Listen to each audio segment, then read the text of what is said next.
ಇದು ಇವಾಗ ನಿಮ್ಮ ಲೈಫಿನ ಇವಾಗಿನ ಸ್ಟೋರಿ. ಎಸ್ ಈಗ ಇವಾಗಿನ ನೀವು ಸ್ಟೋರಿ. ಬಂದಿರುವಂತಹ ಎಸ್ ಈ ರೀಸೆಂಟ್ ಇವಾಗಿನ ಒಂದು ಸ್ಟೋರಿ. 2, 3, 4 ಇಯರ್ ಅಲ್ಲಿ. ಹಾ. ಸೊ ಅದಕ್ಕಿಂತ ಹಿಂದೆ ಬಿಹೈಂಡ್ ಸೀನ್ ಇರುತ್ತೆ. ಹ್ಮ್. ನೀವು ಸ್ಕೂಲ್ ಹೋಗಿದಾಗಿರ್ಬೋದು, ಎಸ್ ನಿಮ್ ಲೈಫ್ ಆಗಿರ್ಬೋದು. ಅದೆಲ್ಲ ಯಾವ ರೀತಿ? ಅಶ್ರೀಫ್ ಅಂದ್ರೆ ಯಾರು? ಎಲ್ಲಿ ಬೆಳೆದಿದ್ದು? ಎಲ್ಲಿ ಓಕೆ ಹುಟ್ಟಿದ್ದು? ಎಲ್ಲಿ ಸ್ಕೂಲ್ ಕಲ್ತ್ರಿ? ಎಲ್ಲಿಯ ಸ್ಟೂಡೆಂಟ್ ನೀವು? ಅಂದ್ರೆ ಈಗ ನಿಮ್ಮ ಸ್ಕೂಲ್ನ ಮಕ್ಳು ನೋಡ್ಬೋದು ಈ ಒಂದು ಎಪಿಸೋಡ್ ಅನ್ನು. ಸೊ ಯಾವ ಸ್ಕೂಲಲ್ಲಿ ಕಲ್ತ್ರಿ? ಅದೆಲ್ಲ ನಿಮ್ಮೊಂದು ಸ್ಟೋರಿ ಹೇಳ್ತಾ ಬನ್ನಿ. ನನ್ನ ಹೆಸರು ಅಶ್ರೀಫಾ. ಹಾ. ಓಕೆ ನನ್ನ ನೆಲ್ಯಾಡಿ ಅಂತ ಹೇಳೋ ನೆಲ್ಯಾಡಿ ಕೋಲ್ಪೆ ಎಂಬ ಊರಿನ ಹುಡುಗಿ ನಾನು ಆಕ್ಚುಲಿ. ಕೋಲ್ಪೆ ಎಸ್ ನೆಲ್ಯಾಡಿ. ನನ್ನ ಎಸ್. ಊರು ಓಕೆ. ಕೋಲ್ಪೆ. ಓಕೆ. ಆ, ನಾನು ಆಕ್ಚುಲಿ ಕಲ್ತಿರೋದು 10th ಅಷ್ಟೇ. 10th ಕಲ್ತು ನೀವು ಇಷ್ಟೆಲ್ಲ ಎಸ್ ಮಾಡೋದಾ? 10th ಅಷ್ಟೇ ಕಲ್ತಿರೋದು ನಾನು. ಬಿಕಾಸ್ ಮನೆಯಲ್ಲಿ ಆ ಟೈಮಲ್ಲಿ ತುಂಬಾ ಕಲ್ಸಲ್ಲ. ಹಾ. ನನ್ನ ಅಪ್ಪನ ಮೈಂಡಲ್ಲಿ ಇದ್ದದ್ದು 18 ಏಜ್, ಅಂದ್ರೆ ನಾವು ಇಬ್ರು ಹುಡುಗಿರು.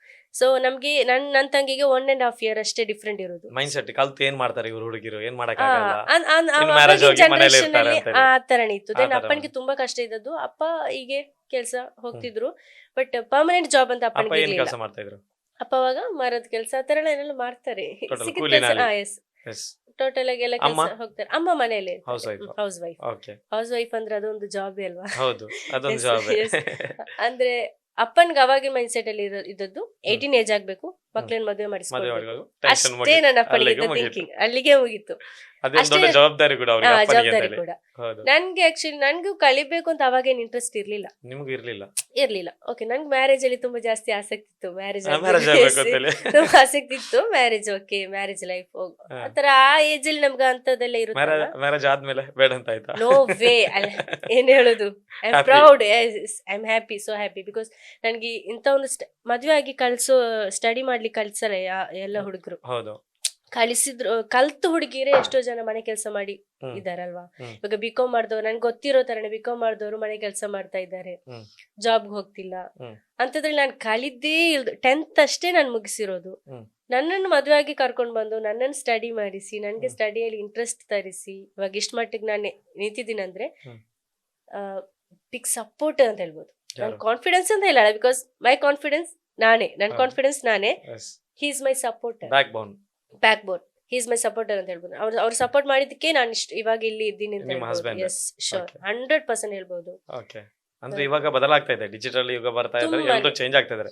ಮೊದಲೆಲ್ಲ ಸ್ವಲ್ಪ ಕಷ್ಟ ಇತ್ತು ಹೊರಗಡೆ ಕಷ್ಟ ಬರೋದು ಇತ್ತು. ಆಯ್ತಾ? ತುಂಬಾ ಇವಾಗ ಕಷ್ಟ ಎಲ್ರು ಇತ್ತು. ಹೊರಗಡೆ ಬರ್ತಾ ಇದ್ದಾರೆ, ಪಬ್ಲಿಕ್ ಬರ್ತಾ ಇದ್ದಾರೆ, Yes. ಜಾಬ್ ಮಾಡ್ತಾ ಇದ್ದಾರೆ ಅಲ್ಲ? ಅದೇ ನಾನು ಕೋಳ್ಪೆಲಿ ಕೊಣಾಲು ಸ್ಕೂಲ್ ಅಂತ ಇದೆ, ದಕ್ಷಿಣ ಕನ್ನಡ ಜಿಲ್ಲಾ ಪಂಚಾಯತ್ ಹಿರಿಯ ಪ್ರಾಥಮಿಕ ಶಾಲೆ ಕೊಣಾಲು. ಅಲ್ಲಿ ನಾನು ಗೌರ್ಮೆಂಟ್. ಕಲ್ತಿರೋದು. ಎಸ್. ಸಣ್ಣೊಂದು ಶಾಲೆ, ನಾನು ಅಲ್ಲೇ ಸರ್ಕಾರಿ ಶಾಲೆ. ಸರ್ಕಾರಿ ಶಾಲೆ. ಹ್ಮ್. ನಾನು ಅಲ್ಲೇ ಕಲ್ತಿರೋದು. ಹೈಸ್ಕೂಲ್ ಮಾಡಿದೆ. ದೆನ್ ಅಂದ್ರೆ 1 to 7, 10 ಎಲ್ಲ ಅಲ್ಲೇ, ಒಂದೇ ಕಡೆ ಇತ್ತು.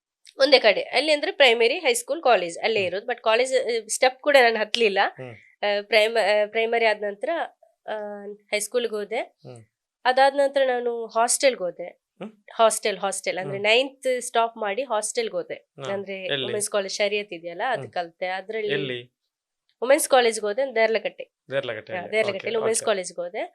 ಅಲ್ಲಿದ್ದೆ, ಅಲ್ಲಿ ಟೀಚಿಂಗ್ ಕೂಡ ಮಾಡ್ತಿದ್ದೆ. ಅಂದ್ರೆ ಹ್ಮ್. ಅಲ್ಲಿ ಕಲಿಯೋದ್ರಲ್ಲಿ ಸ್ವಲ್ಪ ನಾನು ಹುಷಾರಿದ್ದೆ. ಹ್ಮ್. ಟೀಚಿಂಗ್ ಮಾಡಿದೆ, ಅಲ್ಲಿ 10th ಮಾಡಿದೆ. ದೆನ್ ಇವಾಗ ಈಗ ಇದ್ದೀನಿ. 10th ಮುಗಿಸ್ಕೊಂಡು ಸ್ಟಾಪ್ ಆದ್ರಿ. 10th Next marriage ಗೆ ready ಆದ್ರಿ. ನೆಕ್ಸ್ಟ್ ಮ್ಯಾರೇಜ್ಗೆ ರೆಡಿ ಆದೆ. ರೆಡಿ ಅಂದ್ರೆ 18 ಏಜ್ ಆಗುವಾಗ ಮದುವೆ ಮಾಡಿಸ್ಬೇಕು ಅಂತ ಅಪ್ಪನ ಮೈಂಡ್ ಅಲ್ಲಿ ಇತ್ತು. ಹ್ಮ್. ಅದೇ 18 ಏಜ್ 10 days ಅಲ್ಲಿ ನನ್ ಮದುವೆ ಆಯ್ತು. ಆಯ್ತು. 18 ಏಜ್ ಫುಲ್ ಆಗಿ 10 days ಆಗುವಲ್ಲೇ ನನ್ ಮದುವೆ ಕೂಡ ಆಗೋಯ್ತು. ಓಕೆ. ಇವಾಗ ಹೀಗಿದ್ದೀನಿ. ಎಲ್ಲಾದ್ರೂ ಅವಾಗ ಮೈಂಡ್ ರೀಡ್ ಎಲ್ಲ ಕಲ್ತಿದ್ರೆ ಮೊದ್ಲೇ ಹಸ್ಬೆಂಡ್ ಚೆಕ್ ಮಾಡಿ? ಇಲ್ಲ, ಅವಾಗ ಆ? ಅಂದ್ರೆ ನಾವು ಹೊರಗೆ ಎಲ್ಲೂ ಹೋಗ್ತಿರ್ಲಿಲ್ಲ. ಹೌದು. ಅವಾಗ ತುಂಬಾ ಸ್ಟ್ರಿಕ್ಟ್ Strict ಇತ್ತು. ಇತ್ತು. ಮನೆಯಲ್ಲೇ ಇದ್ದೆ. ಮ್ಯಾರೇಜ್ ಆಗಿ ಎಷ್ಟು ವರ್ಷ ಆಯ್ತು? 4.5 year ಆಯ್ತು. 4.5 year ಹ್ಮ್. ಆಯ್ತು. ಅಂದ್ರೆ ಮ್ಯಾರೇಜ್ ಆಗಿ 1 ವರ್ಷದಲ್ಲೇ ಕಲಿಯಕ್ಕೆ ಸ್ಟಾರ್ಟ್ ಒಂದು ಮಾಡಿದ್ರಿ? ವರ್ಷ ಅಂತಿಲ್ಲ, ಒಂದು 6 month ಆಗುವಾಗ್ಲೇ ನಾನು ಸ್ಟಡಿ ಮಾಡ್ಲಿಕ್ಕೆ ಸ್ಟಾರ್ಟ್ ಮಾಡಿದ್ದೀನಿ. ಅಂದ್ರೆ ಫಸ್ಟ್ PU ಸೆಕೆಂಡ್ PU ಎಲ್ಲ ಇದು ಆನ್ಲೈನ್ ಅಲ್ಲಿ ಸ್ಟಡಿ ಮಾಡಿ ದೆನ್ ಇದಕ್ಕೆ ನಾನು ಸ್ಟೆಪ್ ಹಾಕಿದ್ದು. ಈಗ ಮ್ಯಾರೇಜ್ ಗಿಂತ ಮುಂಚಿನ ಲೈಫ್ ಜಾಲಿ ಇತ್ತಂತೆ, ಸ್ಕೂಲಿಗೆ ಹೋಗೋ ಟೈಮ್ ಅಲ್ಲಿ ಅಲ್ಲಿ ಜಾಲಿ ಮಾಡಿದ್ರೆ ಇವಾಗ ಜಾಲಿ ಮಾಡ್ತಾ ನಾನು ಇದ್ದೀರಾ? ಇವಾಗ ಜಾಯಿನ್ ಮಾಡ್ತೀನಿ. ಇವಾಗ ಎಂಜಾಯ್ ಮಾಡ್ತಾ ಇದ್ದೀರಿ? ಇವಾಗಂದ್ರೆ ಇವಾಗಿರೋ ಇದಕ್ಕಿಂತ ಮ್ಯಾರೇಜ್ ಆಗಿ ಹ್ಮ್. ನನ್ನ ಇವಾಗ ಲೈಫ್ ನನ್ಗೆ ಆಕ್ಚುಲಿ ತುಂಬಾ ಖುಷಿ ಹ್ಯಾಪಿ ಆಗ್ತಾ ಇದೆ. ಇದೆ. ಮಗು ಇದೆ, ನನ್ನ ಹಸ್ಬೆಂಡ್, ಮಗು, ಮನೇಲಿ ಎಲ್ರು ಓಕೆ. ಹ್ಮ್. ಏನು ಡಿಸ್ಟರ್ಬ್ ಇಲ್ಲ, ಹೀಗೆ ರಿಲ್ಯಾಕ್ಸ್ Jolly ಆಗಿ ಹೋಗ್ತಾ ಲೈಫ್ ಇದ್ದೀರಿ. ಹೋಗ್ತಾ ಇದೆ.